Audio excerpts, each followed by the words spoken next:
Wren Callahan ran until her lungs burned and her legs shook beneath her. Branches tore at her arms, roots caught her feet, and behind her, far off but closing, she could hear the sound of pursuit. She did not know these woods. She did not know how she had come to be running through them in the middle of the night, with nothing but the clothes on her back, and a fear so deep it felt like it lived in her bones. She did not stop to look behind her. Looking back had never helped anyone outrun anything. She kept her eyes forward, fixed on the faint gray light that promised a clearing, or a road, or anything other than more trees. Her chest heaved, her vision blurred at the edges, and still she ran, because stopping meant the end of something she could not name, only feel, like a hand, closing slowly around her throat. When the trees finally broke apart, she found herself on the edge of a wide, moonlit field, and beyond it, the shapes of buildings rose against the horizon, dark and silent, like sleeping giants. She took one more step toward them, and her legs gave out entirely. The last thing she remembered was the cold press of grass against her cheek, and a strange, low hum in the earth beneath her, as though the ground itself were alive and listening. Cain Ashford felt it before anyone told him. He was standing on the balcony of the pack house, arms braced against the stone rail, when a ripple moved through the bond he shared with every wolf under his command. It was faint, almost nothing, like a single note played in a room full of noise. But Cain had spent his whole life listening to that bond, and he knew every one of its sounds. This was not one of them. He turned from the balcony just as his beta, Garrett Doyle, appeared in the doorway, already dressed, already alert. Garrett did not need to ask if Cain had felt it too. The look on Cain's face answered before the question could be spoken. "Something crossed the border," Garrett said. "East side, near the old fence line. Something, or someone. We're about to find out." They moved fast, the way wolves moved when the night demanded it, cutting through the trees in near silence, two shadows among many. Cain's mind ran through the possibilities as he ran. Scouts from a rival pack, a lost traveler, a trick meant to lure his people into a trap. 300 years of history had taught the Ashford line to expect the worst, and hope, quietly, for something less. He did not truly believe in the second option. He had learned not to. They found her in the field, collapsed in the grass, her dark hair spread out around her like something spilled. Cain slowed his pace as he approached, senses stretched wide, searching for danger, for backup, for anything that might explain her sudden appearance. He found nothing. No scent trail leading back the way she must have come, no sound of others in pursuit, nothing but the woman herself, breathing shallow and fast, and a scent that made him stop entirely. It was not a wolf's scent. It was not fully human either. It sat somewhere between the two, unfamiliar and strange, like something out of an old story his grandmother used to tell him when he was young enough to still believe every word. "Cain." Garrett's voice was low, careful. "What is she?" "I don't know." Cain crouched beside her, studying her face in the moonlight. She looked young, and exhausted, and completely unaware of where she had landed. "But she's not one of ours, and she's not one of theirs either." "Then what do we do with her?" Every instinct trained into Cain, over 3 decades, told him the answer should be simple. Trespassers on Ashford land who could not explain themselves were dealt with quickly and without mercy. It was the law that had kept the pack safe for 300 years, the law his father had lived by, and his father before him. A stranger, found unconscious on the border, scent unknown, origin unknown, was a risk the pack could not afford to take lightly. And yet Cain found himself reaching out, not to strike, but to check the pulse at her throat, steady beneath his fingers, despite everything she had clearly just endured. "Bring her to the house," he said finally, quietly. "I want her watched, not harmed." Garrett's eyebrows rose, just slightly, the only sign of his surprise. In all the years he had served as Cain's beta, he had never once heard his alpha give an order like that for an unknown intruder. "Are you certain?" "No," Cain admitted. "But I want answers before I want a body in the ground. If she's a threat, we'll know soon enough. Until then, she doesn't leave my sight." They carried her back through the trees together, Cain insisting on taking her himself, refusing the help of any other wolf who crossed their path along the way. Word moved through a pack faster than any messenger could run, and by the time they reached the pack house, eyes were already watching from windows and doorways, whispers already beginning to form. An unknown woman, carried in by the Alpha King himself. It was the kind of story that would not stay quiet for long. Kane laid her down in one of the guest rooms on the second floor, a room rarely used, kept clean and ready out of old habit, more than necessity. He stood over her for a long moment, after Garrett left, to post a guard outside the door, studying the stranger's face, as though it might offer answers his instincts could not. There was something oddly calm about her, even unconscious, even bruised and scratched from whatever ordeal had driven her through the forest. Most people, when they were afraid, carried that fear even in sleep, their faces pinched, their bodies curled tight and defensive. She did not look like that. She looked like someone who had simply run out of strength, not out of hope. He left the room before he could examine that thought any further. Downstairs, the pack council was already gathering, summoned by Garrett the moment the situation demanded it. Kane found them assembled in the long hall beneath the portraits of Alphas long dead, men whose eyes seemed to follow him even now, judging every decision he made against 300 years of precedent. Otis Marsh, the oldest member of the council, and the sharpest tongue among them, did not wait for Kane to speak first. You brought an unknown woman into this house, and you want us to simply trust that this was wise? I want you to trust that I have not lost my mind, Kane said, taking his seat at the head of the table. She was unconscious, unarmed, and alone. I saw no reason to kill someone who posed no immediate threat. You saw no reason, Otis repeated, or you did not look hard enough for one. Kane let the words sit in the air for a moment before answering, unwilling to let anger drive his response. Otis had earned the right to speak plainly, even to an alpha, through decades of loyal service, and Kane respected that, even when it grated against him. Her scent is unlike anything I have encountered. Not wolf, not human, something else. I want to know what that means before we decide what to do with her, not after. A younger council member, Priscilla Voss, leaned forward, her expression sharp with curiosity rather than suspicion. You think she might be something from the old stories? The question hung in the room longer than Kane expected. He thought of his grandmother, of the fireside tales she used to tell him as a boy, of a bloodline older than the Ashford pack itself, one the founders had once knelt to before turning away in rebellion. He had always dismissed those stories as superstition, comforting fictions meant to explain a history no one truly remembered. But standing here now, with the memory of that strange, unplaceable scent still fresh in his senses, the dismissal did not come as easily as it once had. I don't know what she is, Kane said again, more to himself than to the council. But I intend to find out before I decide what she means for this pack. The meeting continued for another hour, circling the same questions without arriving at any answers the council could agree upon. Some urged caution, bordering on hostility, arguing that any unknown presence within Ashford territory was a threat that history demanded be eliminated swiftly. Others, quieter and fewer, argued that 300 years of rigid tradition had perhaps made the pack too quick to answer mystery with violence, and too slow to consider that not every stranger who crossed their border came bearing harm. Kane listened to all of it, weighing each argument against the strange, quiet certainty that had settled over him the moment he found her in that field. He did not fully trust that certainty. He had been trained since childhood not to trust feelings that could not be explained. And yet he could not shake it either.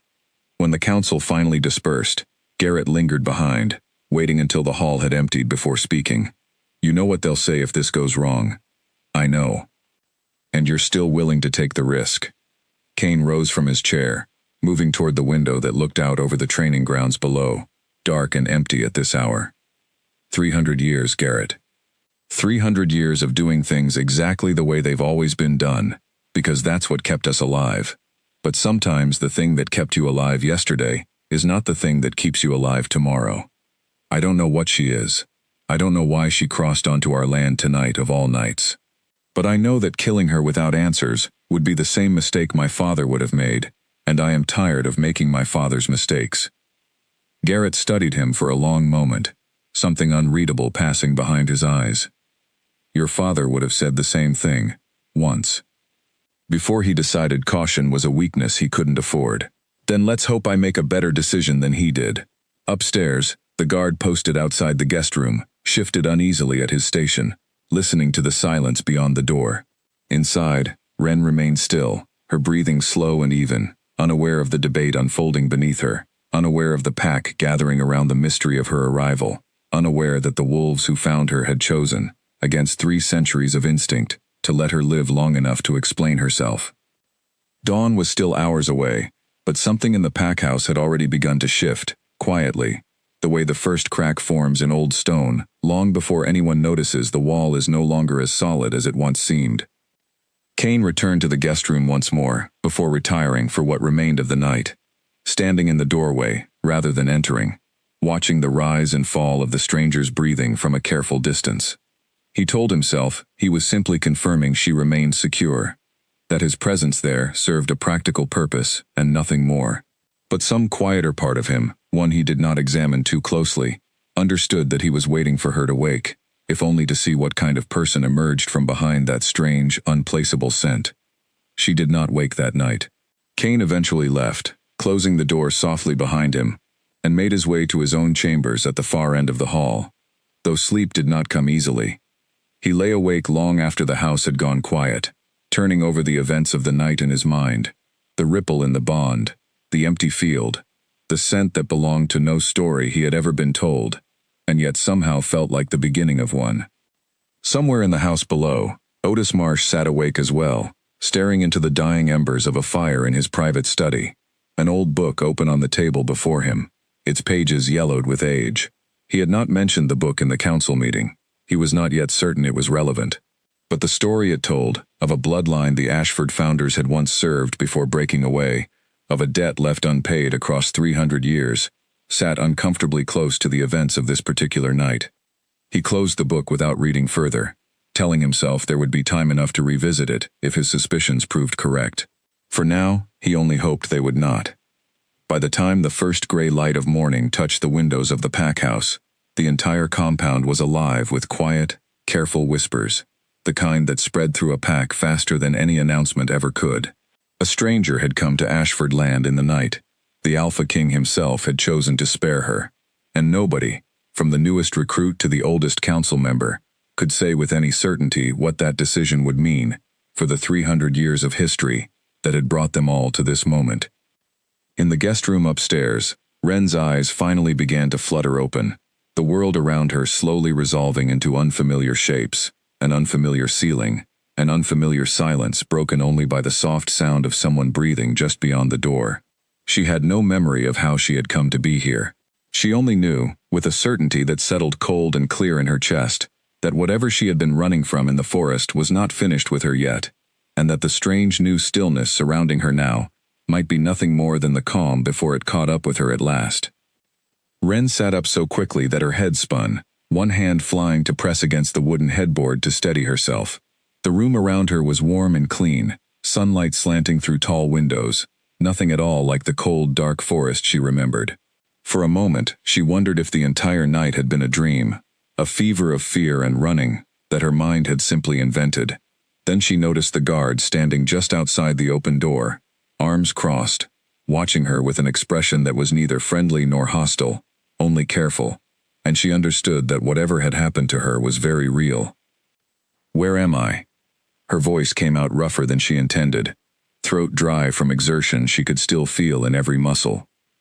The guard did not answer. He simply straightened and disappeared from the doorway, and a moment later, she heard the low murmur of voices somewhere down the hall, one of them growing closer.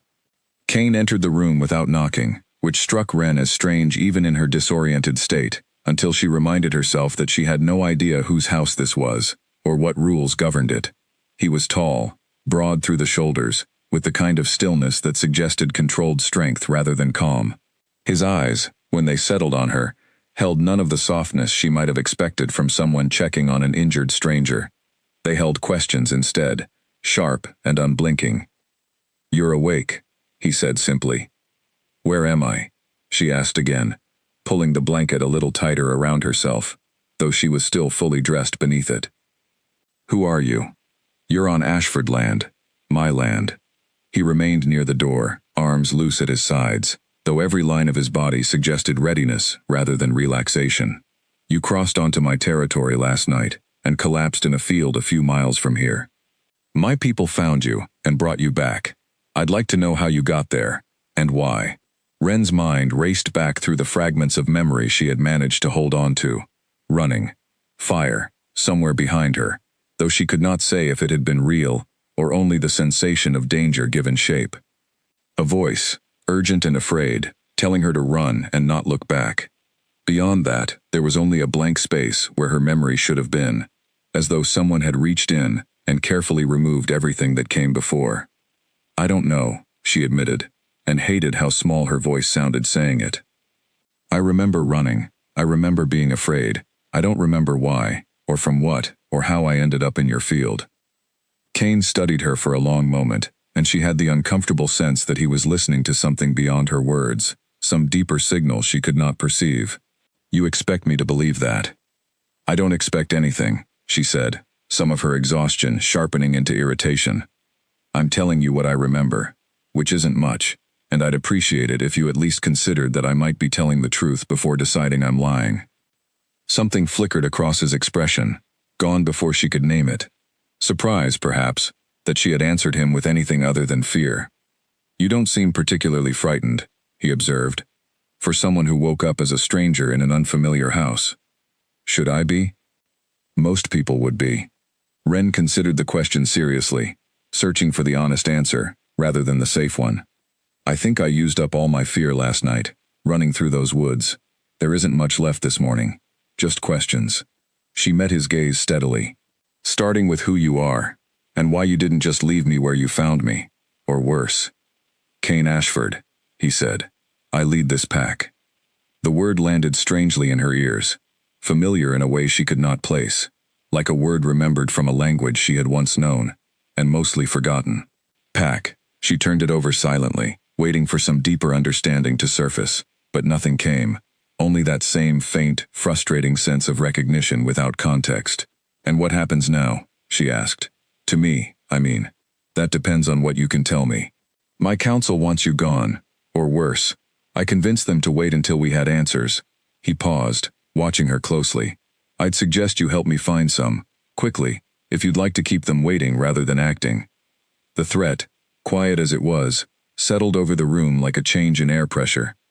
Ren swallowed and forced herself to sit up straighter, refusing to let the fear she claimed to have run out of creep back in now. "I'll tell you everything I remember," she said. "It isn't much, but it's yours if it helps." Kane's expression did not soften exactly, but something in his posture eased, just slightly, as though her willingness had passed some silent test. He crossed the room and took the chair near the window, close enough to watch her clearly, far enough to leave the space between them unthreatening. "Start from the beginning," he said. "Whatever you have." She told him what little there was, the running, the fire that might have been real, or might have been fear given shape, the voice urging her forward, familiar in a way she could not explain, belonging to no face she could remember. The sense, strong even now, that whatever she had been fleeing had not caught her yet, only lost her trail for a while. Kane listened without interrupting, his sharp eyes never leaving her face, though she could not tell whether he was searching for lies or simply trying to understand. When she finished, silence stretched between them, heavy with everything neither of them yet understood. "Your scent," he said finally, choosing his words with obvious care. "It isn't human. It isn't wolf either. It's something else, something none of us recognize." Ren's stomach tightened. "What does that mean?" "I was hoping you could tell me." "I don't know what I am," she said, and the admission cost her more than she expected, some old, buried fear rising briefly to the surface before she pushed it back down. "I've never known. I've always been different, for as long as I can remember, but no one ever explained why, and I stopped asking a long time ago, because no one ever had an answer." Kane leaned back slightly in his chair, studying her with an intensity that made her want to look away, and refuse to at the same time. "There are old stories in this pack," he said slowly, "about a bloodline that came before us, one our founders were bound to, before they broke that bond and built something new. I always thought they were just stories, meant to explain things no one truly remembered. And now? Now I'm not so certain." The words hung between them, carrying a weight Ren did not fully understand but felt nonetheless, settling somewhere deep in her chest, like a key turning in a lock she had not known was there. "What happens to me now?" she asked again, quieter this time. You stay here, Kane said. Under guard, for now.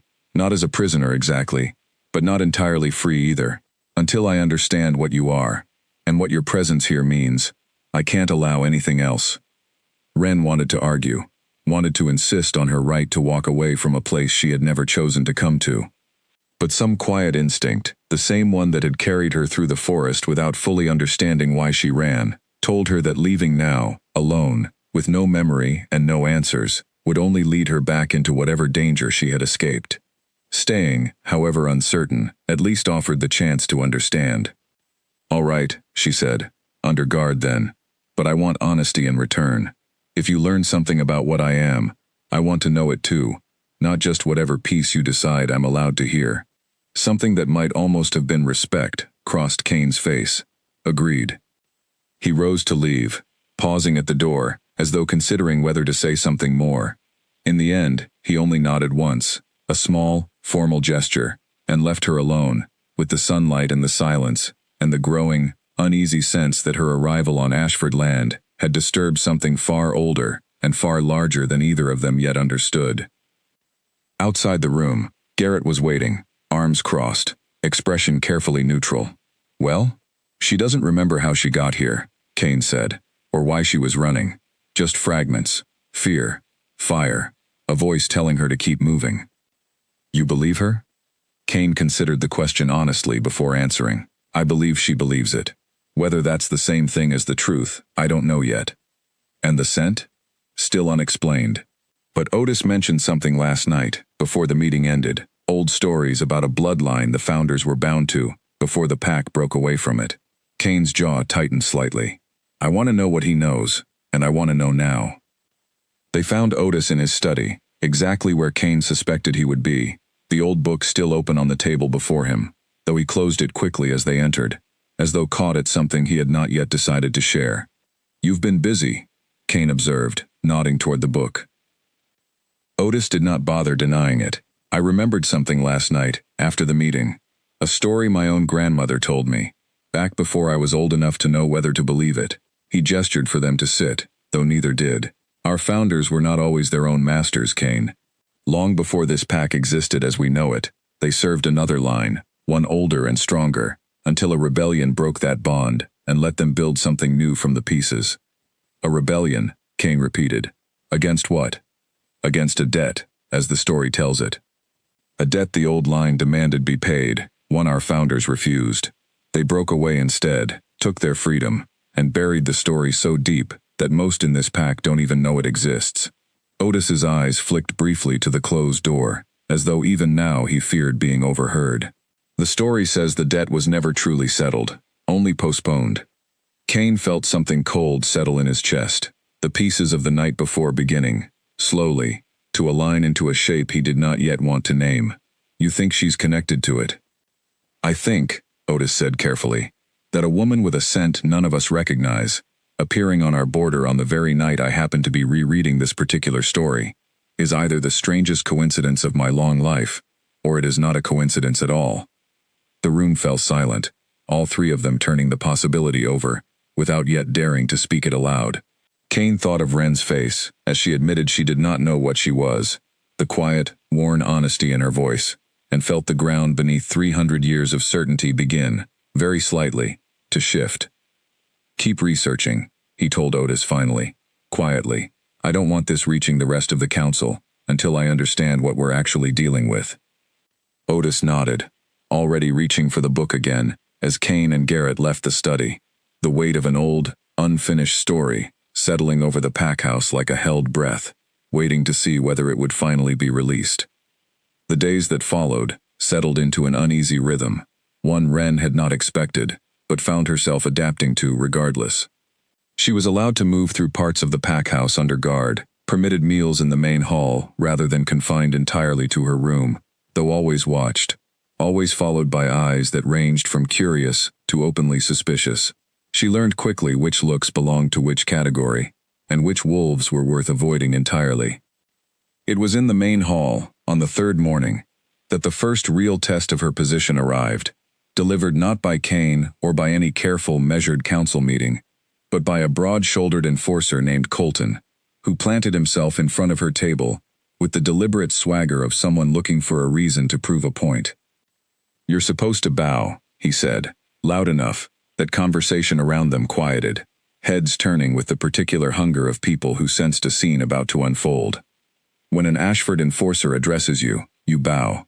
That's the rule, even for guests." Wren looked up at him calmly, setting down the cup she had been holding. "I wasn't aware I'd agreed to that rule." "Doesn't matter if you agreed. It's the rule."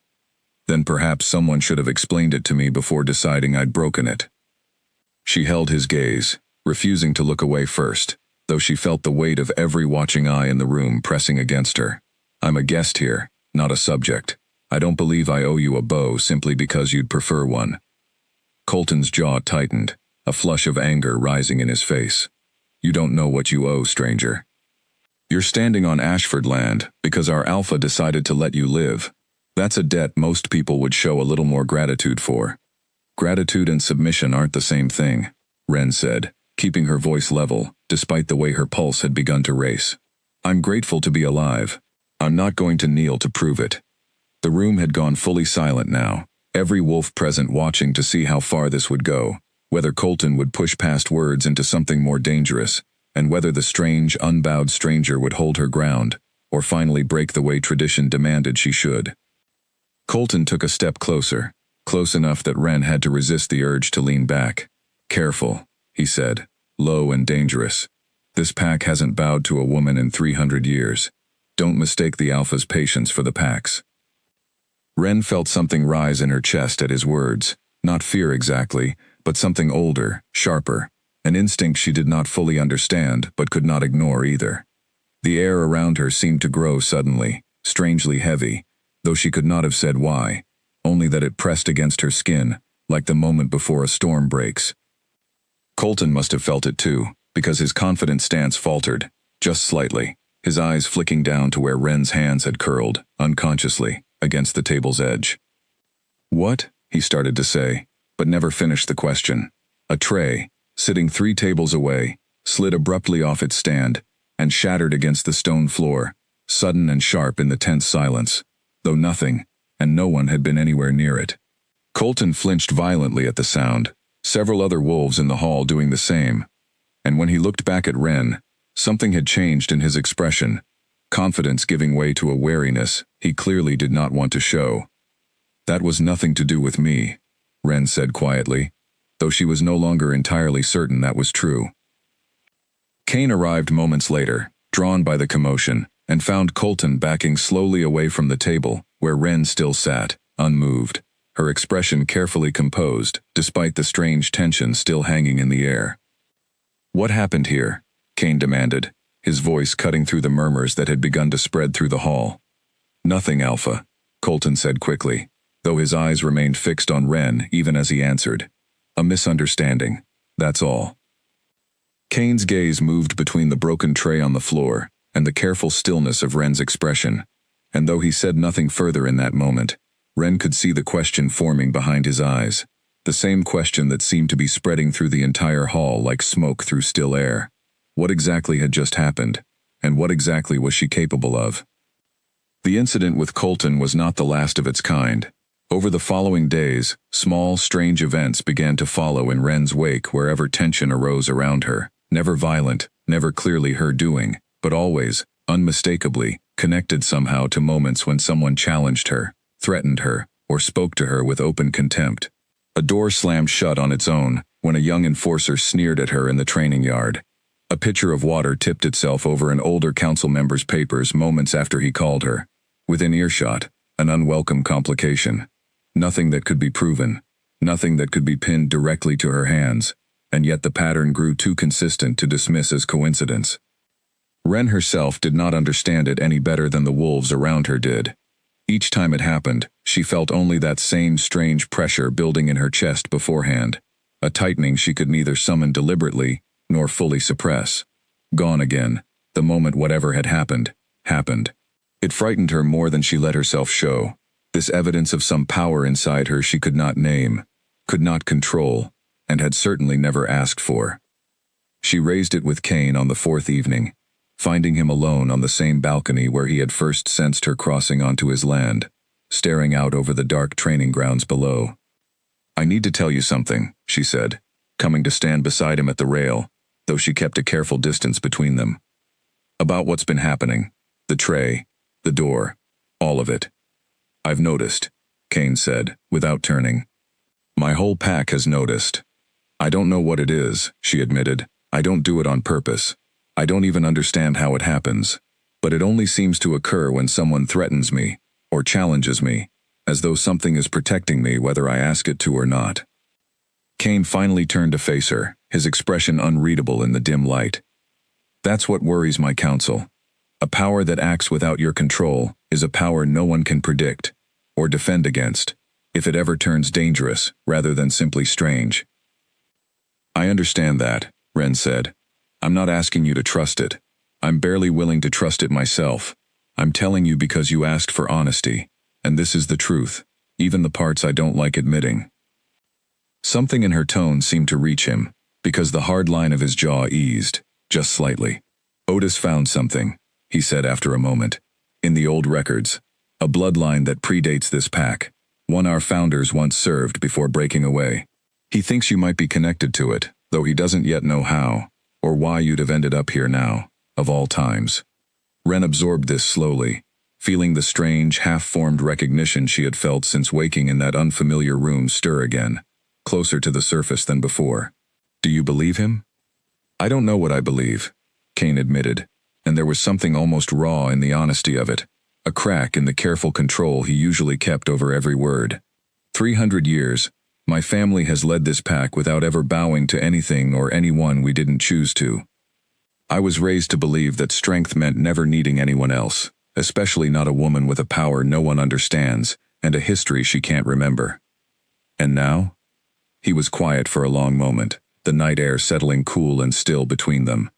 "Now I'm standing on a balcony at midnight, talking to a stranger who might be the answer to a debt my ancestors thought they'd escaped, and I find I don't know what I believe about anything anymore." Ren did not have an answer for that, not one that felt honest enough to offer. Instead, she simply stood beside him in the quiet dark, two people caught in the pull of a history neither of them had chosen, and let the silence say what neither of them was yet ready to put into words. Otis Marsh had not slept properly in 3 nights. Every spare hour he could steal from his duties on the council went instead into the old records room beneath the pack house, a low, dust-thick chamber, lined with shelves of journals and ledgers kept by every generation of Ashford scribes since the pack's founding. Most of what he found there confirmed only what he already suspected, fragments of a story too old and too carefully buried to reconstruct fully from what remained. But on the 4th night, buried behind a false panel at the back of the lowest shelf, he found something the earlier scribes had clearly not wanted easily discovered. It was a single journal, its leather cover cracked with age, its pages brittle enough that he handled them with the same care he might have given something alive. The handwriting inside belonged to Corwin Ashford, the very first of the line, the founder whose portrait hung at the head of the great hall upstairs, stern and unyielding even in paint. Otis read through the night, and by morning, he understood far more than he wished he did. He brought his findings to Kane privately, refusing to speak of them anywhere the rest of the council might overhear, and the two of them sat together in Kane's study, as the sun rose fully over the training grounds outside, the old journal open on the desk between them. "Corwin didn't found this pack out of ambition," Otis said, his voice low and careful, as though even now the words felt dangerous to speak aloud. "He founded it out of rebellion. He and the wolves who followed him were once bound to another line entirely, one he refers to only as the First Blood, never by any other name." "The First Blood," Kane repeated, testing the unfamiliar weight of the phrase. "An older bloodline, according to Corwin's account, one with power the Ashford founders could never match, power that didn't come from strength or numbers, but from something else entirely, something he describes only as an old magic tied to blood and birthright." Otis turned carefully to a marked page, sliding the journal toward Kane. "He writes that the First Blood demanded absolute loyalty from every pack that served beneath it, a debt paid not in gold or land, but in complete submission, generation after generation, forever." Kane scanned the cramped, faded handwriting, piecing together the story, as Corwin had told it centuries before. A pact made in desperation, in a time of war and near destruction, when the Ashford founders had been a small, struggling group, with no hope of survival, without protection from something stronger. The First Blood had offered that protection, and the Ashfords had accepted, swearing an oath of loyalty meant to last as long as their line endured. But he broke it, Kane said slowly, understanding beginning to take shape. He rebelled. He grew tired of kneeling, Otis said, his own words. He believed his people had earned their strength honestly, through their own battles and their own sacrifice, and he refused to keep bowing to a power he felt they no longer needed. So he led a rebellion, broke the pact by force, and built this pack as something separate, something free of any debt to the First Blood. And the debt? Otis's expression grew graver still. Corwin believed he had escaped it entirely, but near the end of this journal, in his final entries, his tone changes. He writes of dreams, warnings, a growing certainty that a debt broken by force rather than settled honestly does not simply disappear. He believed it would return, eventually, carried forward by the last surviving heir of the First Blood, to claim what he believed was still owed. The room fell silent as the full weight of the story settled between them. Kane thought of Wren, of the strange, unplaceable scent that belonged to no line he recognized, of the small, unexplained incidents that seemed to follow wherever she was threatened, protecting her without her conscious will. He thought of Corwin's stern portrait upstairs and wondered, for the first time, whether the founder's unyielding expression had been forged as much from fear as from pride. "You think she's the heir," Kane said finally, "the last of the First Blood." "I think it fits too precisely to be coincidence," Otis said. "The timing of her arrival, the scent none of us recognize but that feels, somehow, older than any bloodline we know, the power that acts to protect her without her control, as though something ancient in her simply refuses to allow harm to come to what it considers its own." He closed the journal carefully, as though even now it deserved a measure of respect. "If I'm right, Kane, then this pack has owed a debt for 300 years, and the one meant to collect it has finally arrived to see it paid." Kane rose from his chair and moved to the window, staring out at the training grounds below without truly seeing them, his mind turning over the implications of what Otis had found. 300 years of pride, of independence hard-won and fiercely protected, built on a rebellion his own ancestor had believed was final, only to discover now that it might have only ever been postponed. "What does the debt require?" he asked finally. "If she is who you believe her to be, what would settling it actually mean?" "Corwin's journal doesn't say precisely," Otis admitted. "Only that the First Blood demanded loyalty absolute enough that even the strongest alpha would kneel without hesitation. Whether that means something symbolic or something far more binding, I can't yet say." Kane's jaw tightened at the thought, old pride rising instinctively against the idea, even now, even with everything he had just learned. 300 years, no woman had commanded this pack's loyalty the way his line commanded its own, and the thought of that changing, of an ancient debt finally demanding what his ancestor had once refused to pay, sat uneasily against everything he had been raised to believe about strength and independence. And yet, beneath that old resistance, something else stirred as well, quieter but no less insistent. A memory of Wren's steady voice in the guest room, refusing to be afraid, despite everything she did not understand about her own situation, her own power, her own history. He thought of the strange, unbidden pull he had felt toward her from the very first night, a pull he had told himself was simple curiosity, and was beginning to suspect might be something far less simple. "I need to speak with her," he said finally, "before we decide anything. She deserves to know what we suspect, and I want to hear how she responds to it." Otis nodded, gathering the journal carefully back into his arms. "Be careful, Kane. Whatever she is, whatever power moves through her without her control, we still don't fully understand what it's capable of, or what waking it further might mean for this pack." Kane found Wren later that morning, in the small garden behind the pack house, one of the few places she had been permitted to walk freely, her guard keeping a respectful distance near the entrance, while she sat quietly among the early blooms, her expression distant, as though she were listening for something just beyond the edge of hearing. She looked up as he approached, something in her posture straightening slightly, alert without being defensive. You look like someone carrying bad news. Not bad, exactly, Kane said, settling onto the bench across from her. Complicated. He told her everything Otis had found, watching her face carefully as the story unfolded. The rebellion, the broken pact, the ancient bloodline known only as the First Blood, the debt Corwin had believed would return one day to be collected. Wren listened without interrupting, her expression shifting slowly from confusion to something more unsettled as the pieces began, unmistakably, to align with fragments of her own forgotten past. You think that's what I am, she said finally, quiet and careful. The last of this bloodline, come to collect something my own ancestors were owed. I don't know, Kane admitted. But the timing, the scent, the power that seems to protect you without your permission, none of it fits any explanation I've been able to find elsewhere. Wren was silent for a long moment, staring down at her hands as though searching them for some answer they refused to give. I don't remember any of it, she said finally. Not the bloodline, not a debt, not anything before that night in the forest. If I'm truly connected to this story, it's a connection I can't feel, can't access, no matter how hard I try to reach for it. That doesn't mean it isn't true. No, she agreed softly. It doesn't. She looked up at him then, something fierce and uncertain moving behind her eyes. But if it is true, Kane, what does that mean for me? For you? For this pack that spent 300 years being proud of never owing anyone anything? Kane did not have an answer for her, not yet, not one he trusted enough to speak aloud.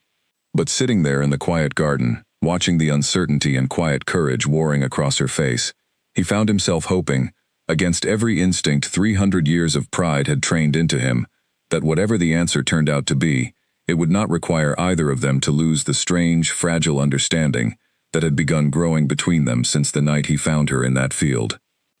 The confrontation Kane had been dreading arrived sooner than he expected, and not in the careful, controlled setting he might have chosen if given the choice.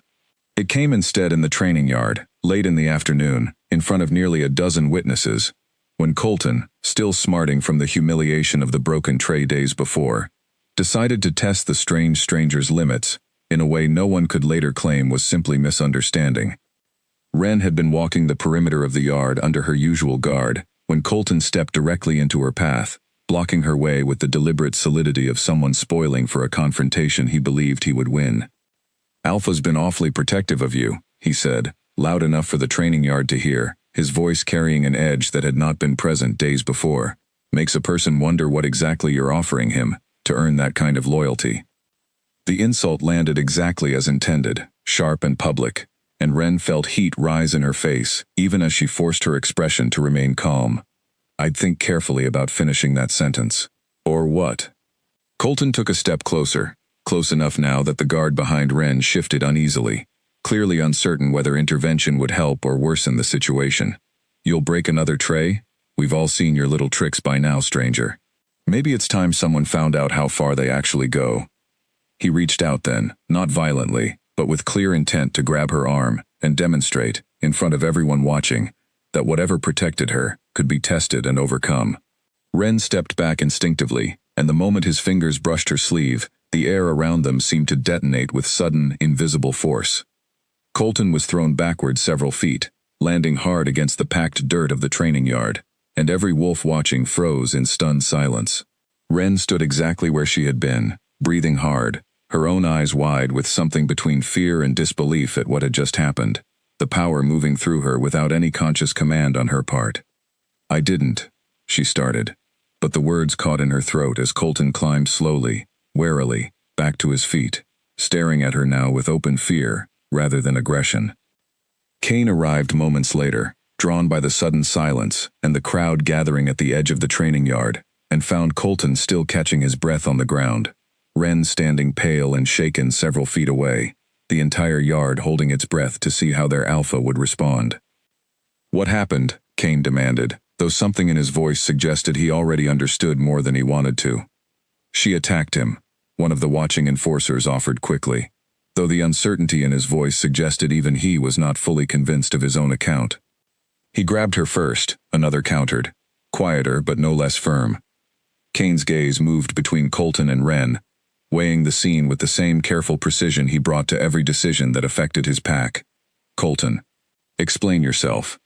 Colton straightened, some of his earlier bravado returning now that immediate danger had passed.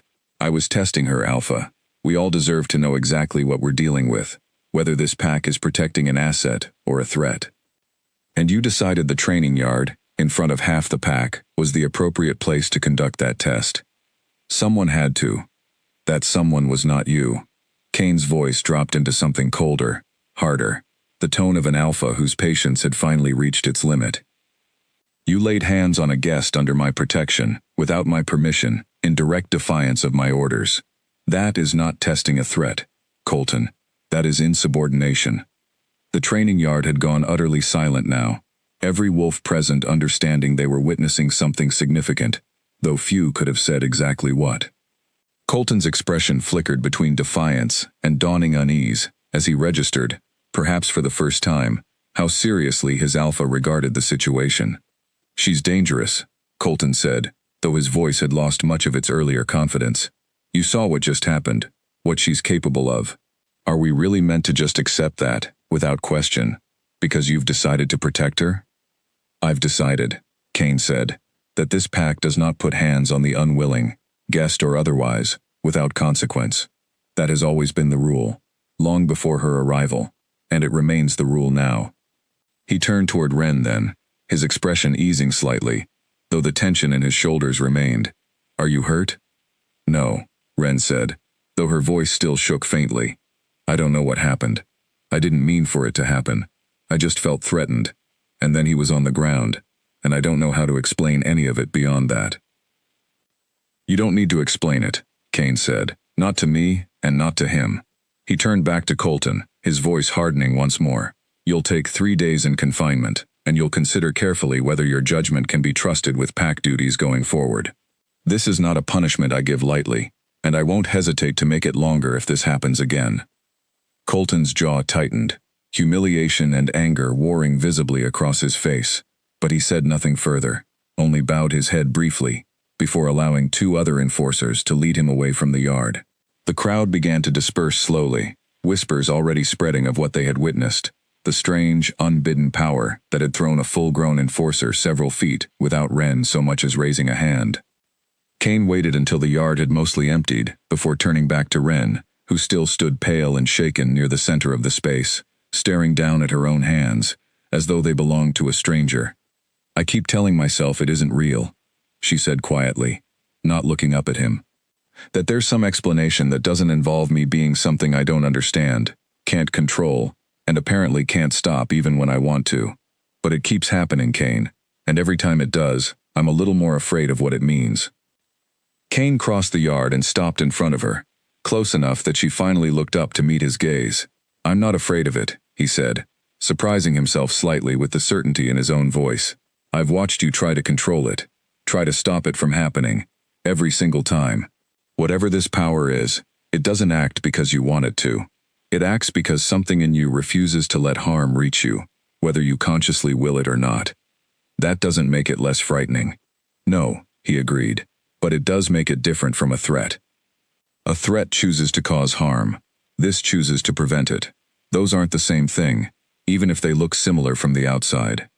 Ren studied him for a long moment, something in her expression softening slightly at his words, though the fear did not fully leave her eyes. You're the first person here who said that to me, without sounding like they were trying to convince themselves as much as me. Maybe I am trying to convince myself, Kane admitted. 300 years of my family's history says I should be more cautious than this. Says I should have made a very different decision the night I found you in that field. He held her gaze steadily. But I made this one instead, and I find I don't regret it, even now, even with everything Otis has found in that old journal. You told him about the journal, Ren said, understanding dawning. About what you and Otis suspect. I did. I thought you deserved to know before it became something the whole council was discussing behind your back. Something in Ren's expression shifted then, gratitude mixing with the lingering unease of everything she had just learned about herself. Thank you for that, for all of it. The confinement, the honesty, choosing to believe I'm not simply dangerous, even when the evidence keeps suggesting otherwise. The evidence suggests you're something this pack doesn't fully understand yet, Kane corrected gently, That isn't the same as dangerous. Give us time, and I think we'll understand a great deal more than we do right now." They stood together in the quiet, emptying training yard, the tension of the confrontation slowly giving way to something quieter, more careful, the fragile beginnings of trust that neither of them had expected to find in the wake of such a violent, unsettling display of power neither fully understood.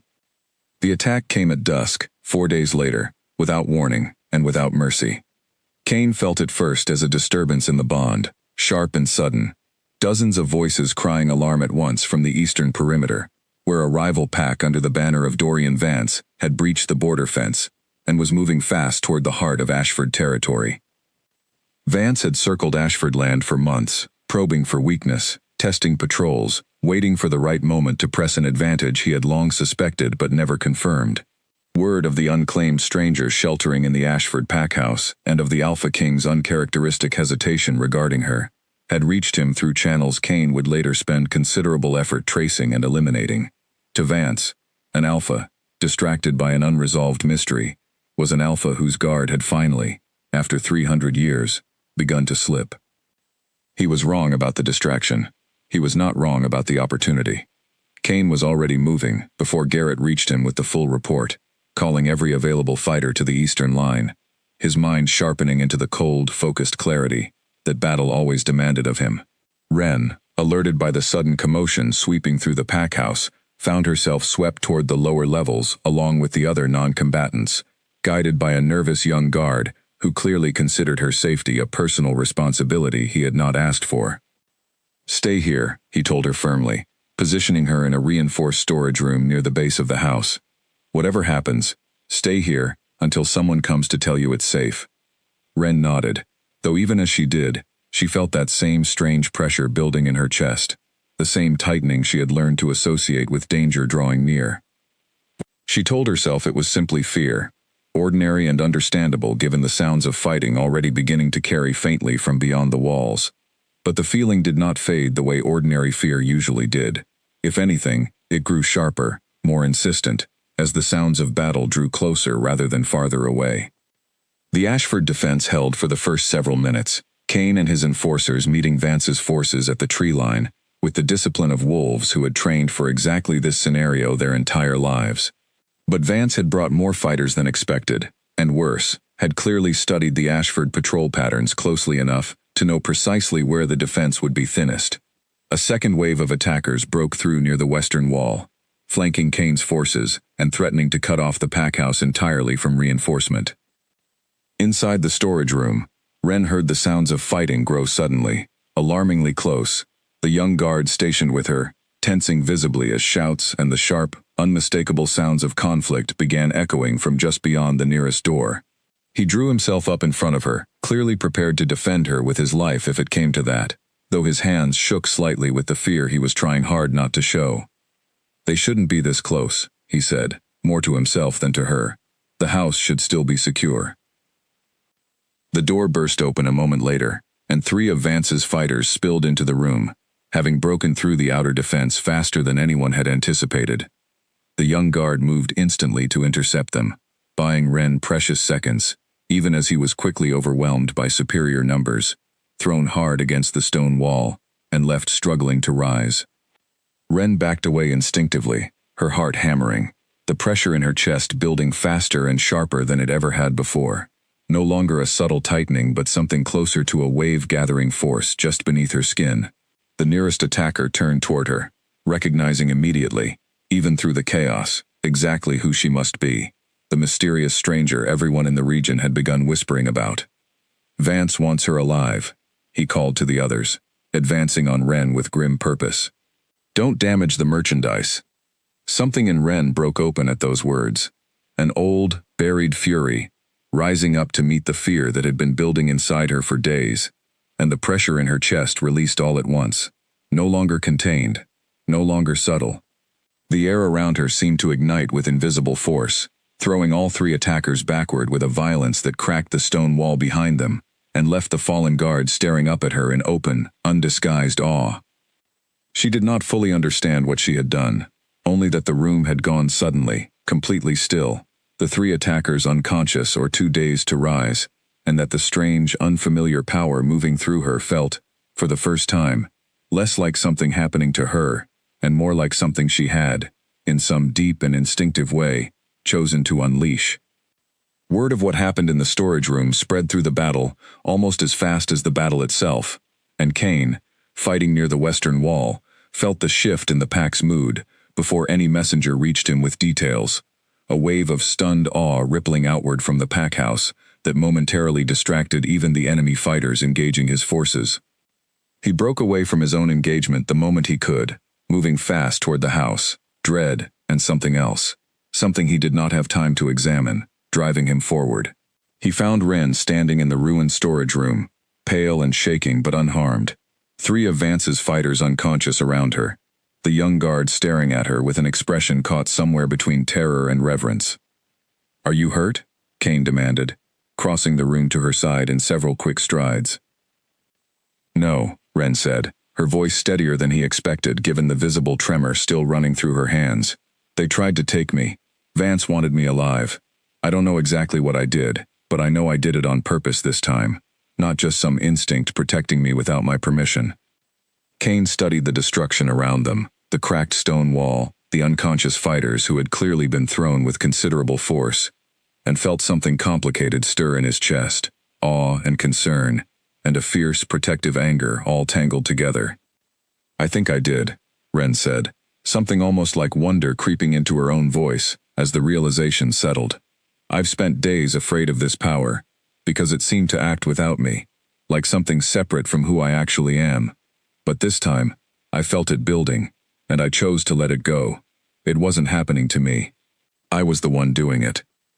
Outside, the sounds of battle were already shifting, Vance's remaining forces retreating rapidly once word reached them of what had happened to the fighters sent after the mysterious stranger, the element of surprise they had counted on evaporating into confused, superstitious fear. By the time Kane's remaining enforcers pushed the last of the invaders back across the border fence, the fight was effectively over, Ashford territory secured, though not without cost. The pack gathered that evening in the Great Hall to tend wounds and take stock of the damage, and Ren found herself, for the first time since her arrival, the center of attention in a way that felt entirely different from the wary suspicion she had grown accustomed to. Wolves who had once eyed her with open hostility now watched her with something closer to careful respect, murmuring quietly among themselves about the stranger who had single-handedly repelled 3 trained fighters, without so much as raising a hand in the traditional sense. Kane found her sitting alone near the edge of the hall, watching the activity around her, with an expression somewhere between exhaustion and quiet contemplation. "You saved this pack house tonight," he said, settling beside her. "If Vance had taken you, or worse, killed you in the attempt, I don't know what it would have meant for us, but I doubt it would have been anything good." "I didn't do it for the pack," Ren admitted honestly. "I did it because I was afraid, and because something in me refused to be taken without a fight. If it helped your people in the process, I'm glad. But it wasn't loyalty that drove me, Kane, not yet." "I know," Kane said, and something in his tone suggested he did not hold that against her. "But I watched my own people's fear turn to respect tonight, watching what you're capable of, watching you choose to protect yourself rather than simply be protected. That matters, whether you intended it to or not." Ren looked at him then, something unspoken passing between them in the quiet aftermath of battle, the fragile trust that had been building since her arrival now tested and, somehow, strengthened rather than broken by the violence of the evening. "What happens now?" "Now," Kane said, "I think we both start asking harder questions about exactly what you are, and what that means, not just for you, but for this pack, and for me." He held her gaze a moment longer than strictly necessary. "Because I find I no longer see you as simply a mystery to be solved, Ren. I see you as someone worth protecting, and I don't say that lightly."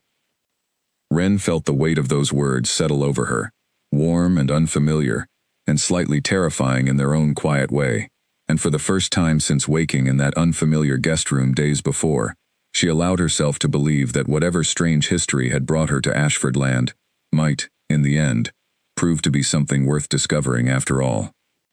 The morning after the attack, the pack house woke to a change no one could quite name, but everyone could feel. A shift in the air that settled over the corridors and the training yard alike, quiet and unmistakable. Ren noticed it first, in the eyes of the wolves who passed her in the halls, no longer simply wary or curious, but watchful in a different way entirely, as though they were waiting for something they did not yet fully understand themselves.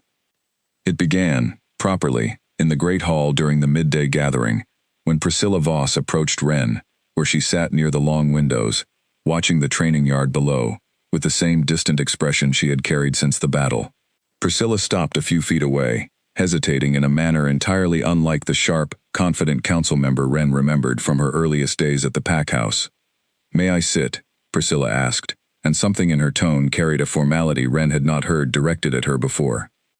"Of course." Priscilla settled into the seat across from her, folding her hands carefully in her lap before speaking again. "I wanted to thank you. For the storage room. My nephew was the guard stationed with you that night. If you hadn't done what you did, I believe he would not have survived what came through that door."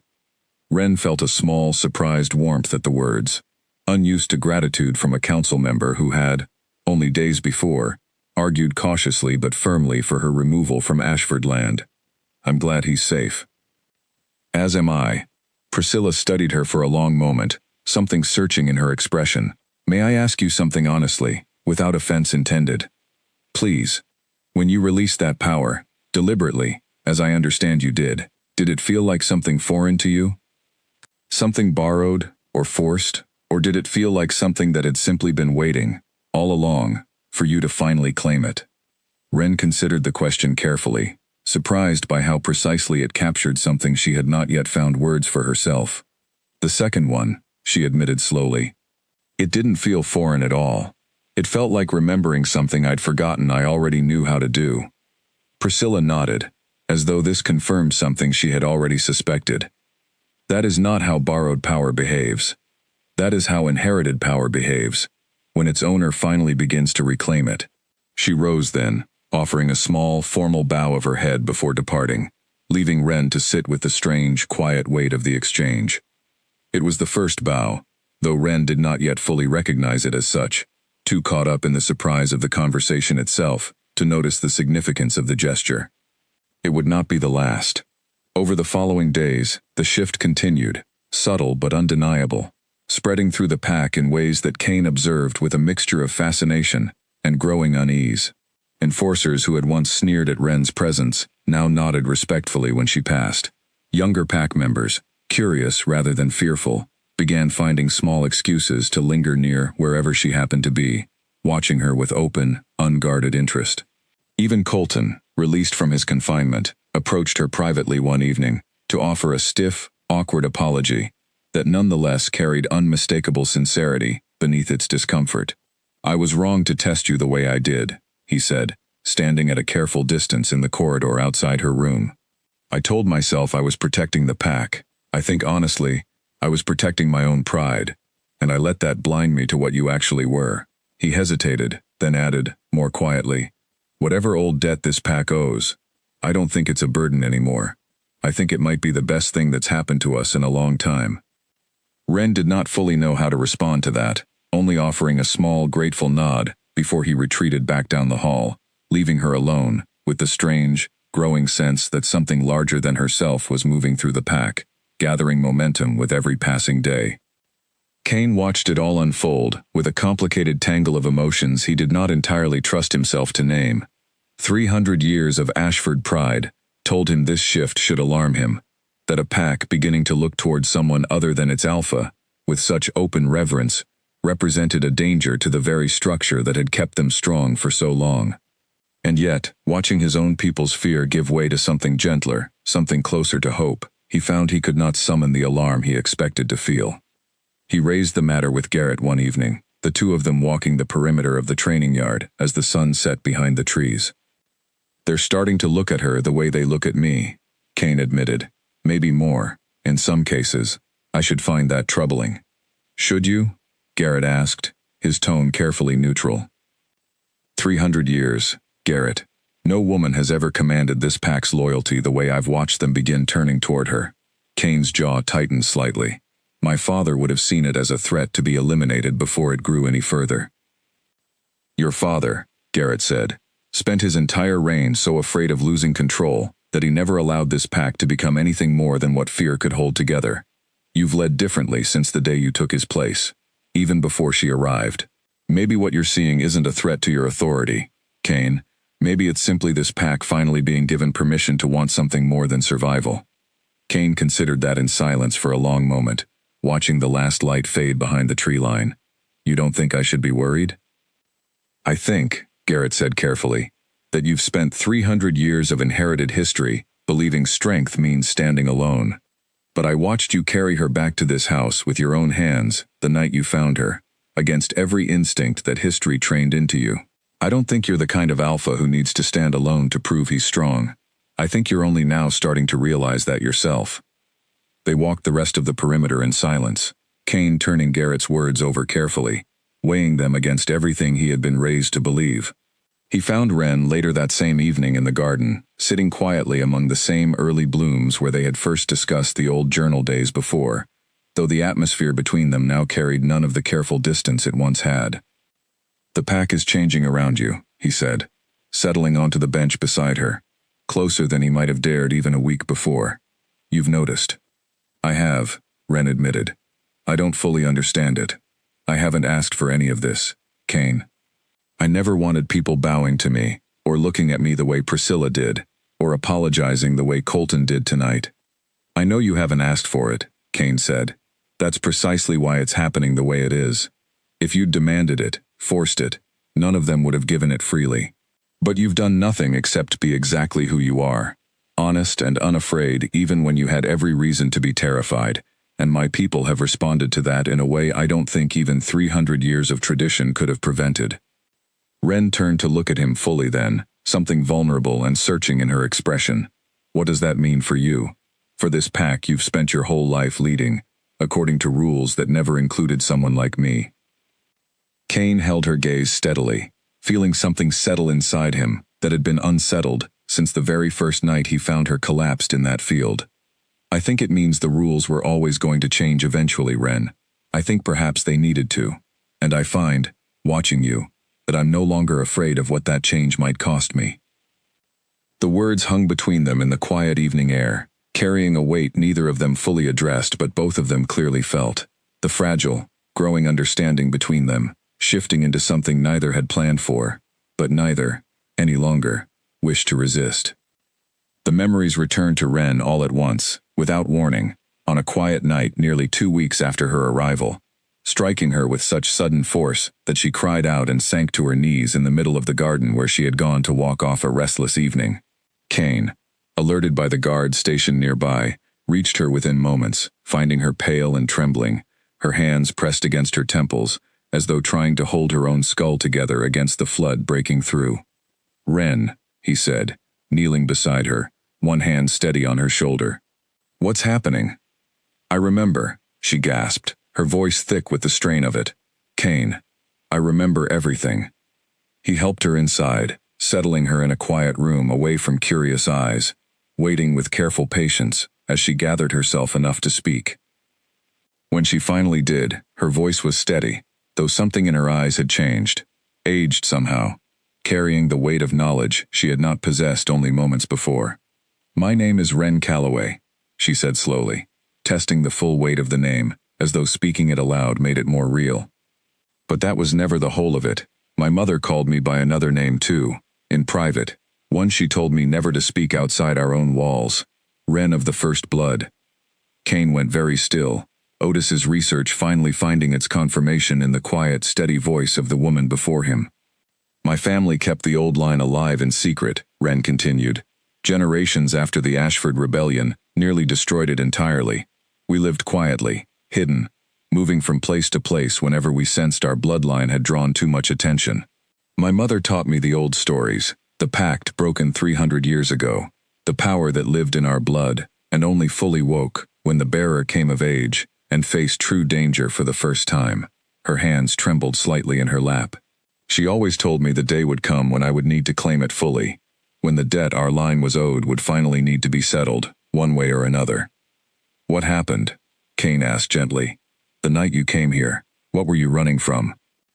Ren's expression darkened, old grief rising to the surface. Others came for us.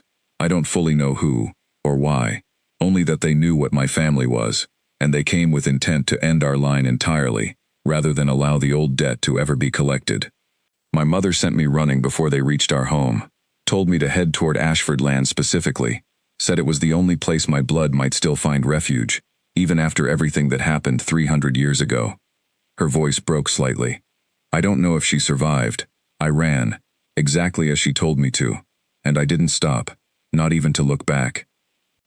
Kane felt the weight of her grief settle heavily in his own chest, understanding now the fear and fire she had described in her earliest fragmented memories, no longer inexplicable, but rooted in a loss so recent it still bled openly beneath the surface of her composure.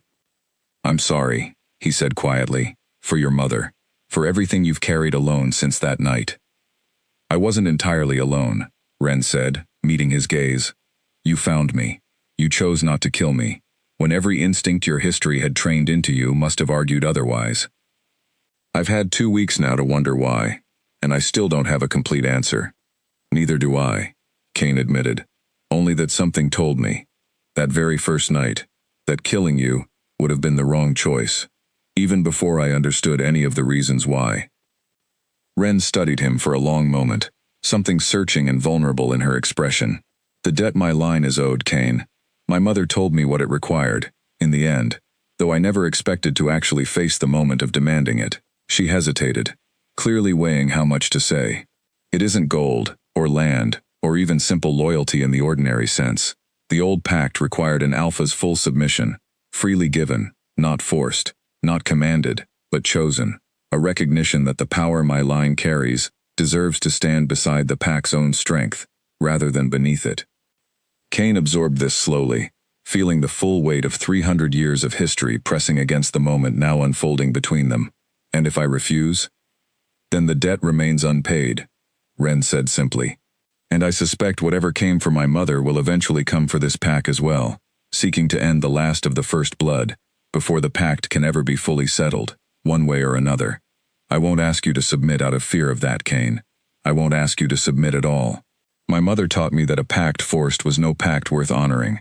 If this happens, I need it to be something you choose freely, or I'd rather walk away and face whatever comes for me alone, than force an Ashford Alpha to bow against his will the way Corwin once refused to. Kane rose from where he knelt beside her and moved to the window, staring out at the darkened training grounds, weighing 300 years of inherited pride against everything he had witnessed and felt since the night he found her collapsed in that field. He thought of his father, whose fear of losing control had shaped a reign built on rigid tradition rather than genuine strength. He thought of Garrett's words on the perimeter walk, of a pack finally being given permission to want something more than mere survival. He thought, most of all, of the fierce, quiet courage Ren had carried through every trial since her arrival, never once demanding anything from the pack that sheltered her, only ever offering honesty and, when it counted, her own protection freely given in return. I need time, he said finally, turning back to face her. Not to doubt you, or to doubt what I feel, but this is not a decision I can make lightly. Not for myself, and not for the pack I'm responsible for leading. I understand, Ren said, and something in her voice suggested she meant it fully, without resentment. Take the time you need, Kane. I've waited this long without even knowing what I was waiting for. I can wait a little longer for you to decide. He nodded, though the weight of the decision settled heavily over him as he left her alone with the last of her returned memories, the quiet grief of a mother possibly lost, and the uncertain future of a debt 300 years in the making, finally arrived at the moment of its reckoning. Kane did not sleep that night, nor the night after. He walked the halls of the pack house long after the rest of the pack had settled into quiet, tracing the same corridors his father and grandfather had once walked before him, searching for some certainty in the silence that daylight conversations never seemed to offer. He visited the great hall more than once, standing before Corwin's stern portrait, studying the painted face of the founder who had once refused to kneel, wondering what exactly had driven a man to break a pact rather than honor it, and whether that same pride now lived on in his own reluctance. He found Otis in the records room on the second of these sleepless nights, still poring over old journals by candlelight, and settled across from him without preamble. Corwin regretted it, Kane said quietly. You told me that, the day you found the journal, his final entries. He believed the debt would return. He did, Otis confirmed. Though regret and correction are different things, Kane. A man can recognize his mistake and still be too proud, or too afraid, to undo it. Was he afraid, or proud? Otis considered the question carefully. I think in the end, both. He built an entire pack on the foundation of that rebellion. To undo it would have meant admitting everything that foundation stood on was built from a wrong choice, not a righteous one. I don't think he could face that, not fully, even at the very end of his life. Kane sat with that for a long moment, turning it over against everything he had witnessed in the weeks since Ren's arrival. And if I choose differently than he did? If I choose to honor the debt rather than let it stand broken? Then you will have done something your own founder never found the courage to do, Otis said simply. Whether that makes you weaker or stronger than he was, I suspect only history will be able to judge fairly. But I will say this, Kane. I have served this pack for longer than you have been alive, and I have never once, in all that time, seen wolves choose to kneel the way they have begun choosing around her. Not from fear. Not from command, from something that looks, to my old eyes, remarkably like genuine reverence, freely given. Kane left the records room before dawn, walking out into the training yard, as the first gray light began touching the eastern sky, the same light that had greeted Ren's arrival weeks before. He stood there a long while, letting the cool morning air clear his mind, and slowly, piece by piece, felt the last of his resistance settle into something quieter, steadier, closer to certainty than he had expected to find. The decision, when it finally arrived, did not feel like defeat. It felt, strangely, like relief. The same relief Garrett had once suggested might come from finally sharing a weight he had carried alone for far too long. He was on his way to find Ren when the alarm sounded, sharp and sudden, echoing from the eastern perimeter once more, though this time the disturbance in the bond carried a different quality entirely, colder, more organized, nothing like the chaotic opportunism of Vance's earlier attack. Garrett met him at the edge of the training yard, already moving fast, his expression grim. It's not Vance, he said. Scouts report a much larger force. Unfamiliar markings, moving with purpose rather than opportunity. They're not testing our borders, Kane. They're here for something specific. Kane's blood went cold with sudden understanding. They're here for Ren. He found her already awake, already moving toward the sound of the alarm rather than away from it, her expression set with a grim determination he recognized instantly as her mother's warning finally come to pass. They found me, she said, meeting his eyes. Whoever came for my mother, they tracked me here. Get to the lower levels, Kane started, but Ren shook her head firmly. No. I ran once already, Kane, and it cost me everything I had left of my old life. I won't run again. Not from this. Not while your pack stands to be caught in the danger my presence has drawn to your border. Her jaw set with quiet resolve. Let me fight beside you this time, not hide beneath you while others bleed to protect what I could protect myself. Kane studied her for a long moment, torn between every protective instinct in his body and the clear, unshakable conviction in her eyes. In the end, it was not caution that won out, but the memory of everything he had already decided in the quiet hours before dawn, the choice he had been walking toward the moment the alarm sounded. Stay close to me, he said finally, not because I doubt what you're capable of, because whatever comes next, I want to face it standing beside you, not apart from you. They moved together toward the eastern line, Garrett falling into step just behind them, the pack rallying with practiced speed despite the shortened warning, every enforcer taking their position along the border as the unfamiliar force finally came into view through the tree line, a disciplined column of fighters bearing markings none of the Ashford wolves recognized, moving with the cold precision of hunters rather than raiders. At their head walked a tall, silver-haired man, whose eyes fixed immediately on Ren the moment the two forces came within sight of each other, something like grim satisfaction crossing his sharp features. The last of the first blood, he called out, his voice carrying easily across the distance between them. We searched a long while for you, girl.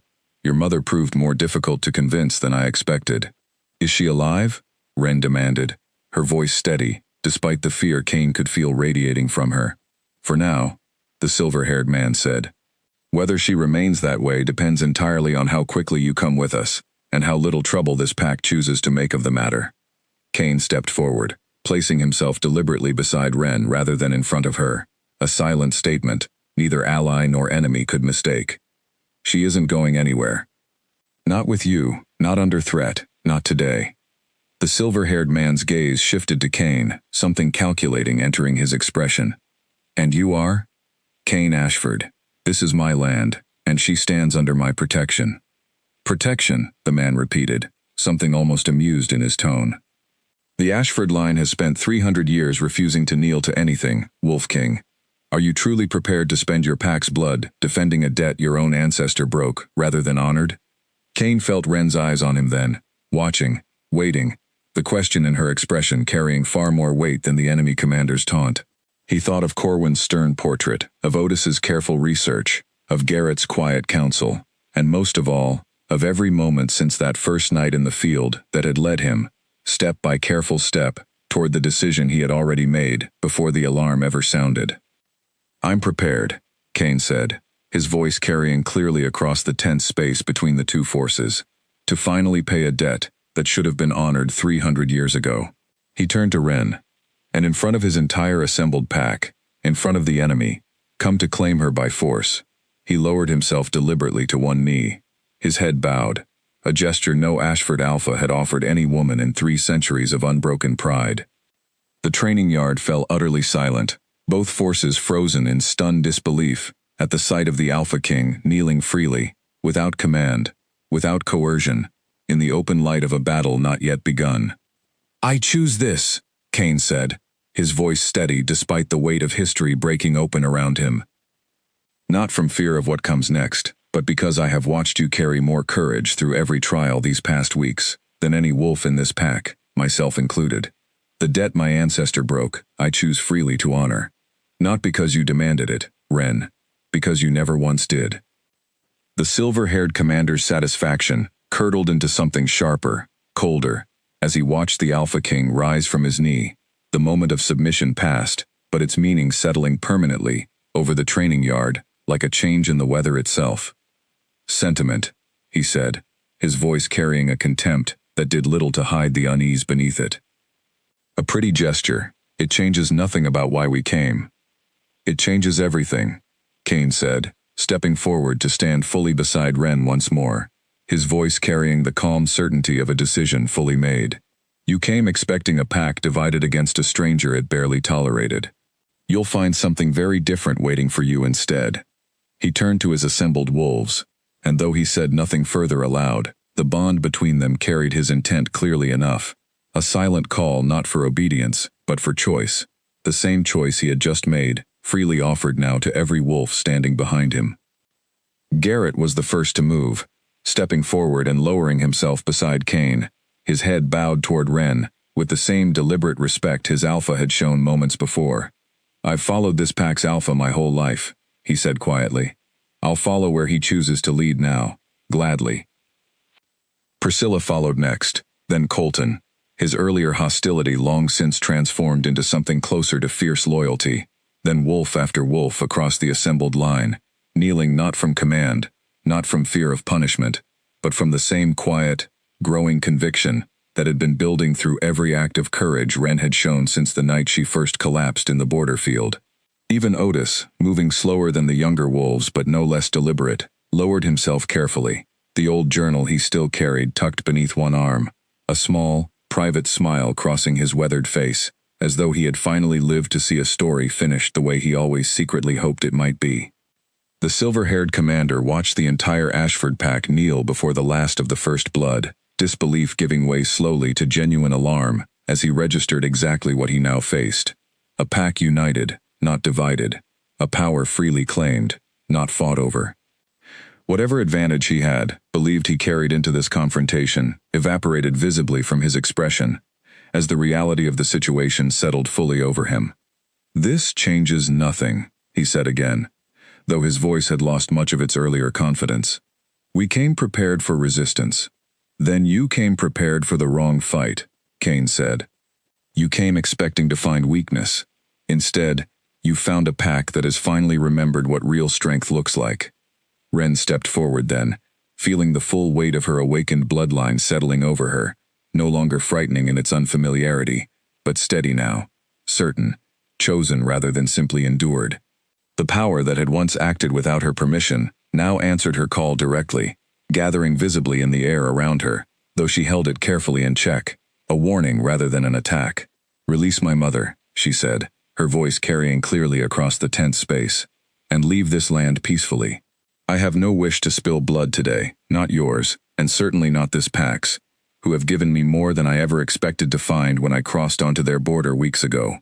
But know this, I no longer stand alone, and I no longer stand uncertain of what I am, or what I'm capable of defending." The silver-haired commander studied her for a long, tense moment, weighing the visible strength gathered around her against the disciplined, unified pack standing at her back, and something in his calculating expression finally shifted toward genuine caution. Whatever orders had sent him to claim the last of the first blood by force had clearly not accounted for the possibility of finding her already protected by an entire pack's freely given loyalty. "Your mother will be released," he said finally, the words clearly costing him something, though whether pride or genuine fear, Ren could not tell. "We did not come prepared to fight a war we cannot win, but know this in return, girl. Others will come, eventually, who care less for calculated risk than I do. Your bloodline has enemies beyond this single attempt." "Then let them come," Kane said, before Ren could answer. "They'll find the same thing you found here today. A pack that no longer sees her as separate from itself." The commander held Kane's gaze a moment longer, then turned and gave a sharp signal to his assembled force, the column withdrawing back through the tree line with the same disciplined precision it had arrived with, though the confidence that had marked their approach was notably absent from their retreat. Within minutes, the eastern perimeter stood empty once more, the threat withdrawn, at least for now, leaving the Ashford pack standing together in the pale early light of a morning that had begun in crisis and ended in something none of them had fully expected to witness. Ren felt the tension drain slowly from her shoulders as the last of the enemy force disappeared from view, the adrenaline of the confrontation giving way to something closer to disbelief at everything that had just unfolded. She turned to find the entire pack still kneeling around her, patient and unmoving, waiting for some acknowledgement she had not expected to need to give. "Please," she said, her voice suddenly uncertain in a way it had not been moments before, facing down an armed enemy. "You don't need to kneel. Not for me. I never wanted that." "We know," Priscilla said, rising with the others as Ren's words released them from the gesture, though the respect in her expression remained fully intact. "That's precisely why we chose to offer it." Kane crossed to stand beside her once more, and in the quiet aftermath of a battle that had, in the end, required no blood to resolve, he reached out and took her hand, an act far smaller than the kneeling that had come before it, yet somehow carrying just as much weight. 300 years, he said quietly, for her ears alone. My family spent 300 years, believing that strength meant standing entirely alone, needing nothing from anyone, bowing to no one. I understand now how much that belief cost us, generation after generation, a debt left unpaid, not out of necessity, but out of pride that mistook isolation for power. And now? Ren asked, though something in her voice suggested she already knew the answer. Now I think real strength was always about choosing who to stand beside, Kane said, not standing alone at all. The sun rose fully over Ashford land in the hours that followed, casting long golden light across a training yard that had witnessed both crisis and resolution within the span of a single dawn. Word of what had happened spread quickly through every corner of the pack, the story of the Alpha King's freely chosen submission, of a stranger's inherited power turned finally toward protection rather than fear, of an ancient debt 300 years unpaid, finally settled not through conquest, but through courage, freely met with courage in return. Otis found Kane and Ren standing together near the edge of the yard as the morning fully arrived, the old journal still tucked beneath his arm, and allowed himself, for the first time in longer than he could easily remember, a genuine, unguarded smile. Corwin wrote, in his final entry, that he hoped whoever came after him would find the courage he never did, Otis said, to face the debt honestly, rather than let it fester, unresolved across the generations. He looked between them both, something warm and satisfied in his weathered expression. I think, watching this morning unfold, that he finally has his answer. Ren looked out over the pack house, the wolves moving through the training yard below, no longer watching her with suspicion or wary curiosity, but with the settled, easy respect of people who had chosen, freely and without coercion, to welcome her fully into something larger than either of them had expected to find. Somewhere beyond the border, her mother was being released, carried soon toward a reunion Ren had barely dared hope for in the darkest hours of her flight through the forest weeks before. And beside her stood a king who had knelt not from weakness, but from a strength, 300 years in the making, finally allowed to bloom into something greater than pride alone had ever managed to build. By dawn, the pack that had never bowed to any woman in 300 years had knelt freely before her, not as a conquered people, but as a family finally made whole, and Ren understood, standing there in the golden morning light, with her hand still held gently in Cain's, that whatever came next, whatever enemies still waited beyond the border for the last of the first blood, she would never again have to face it running alone through the dark.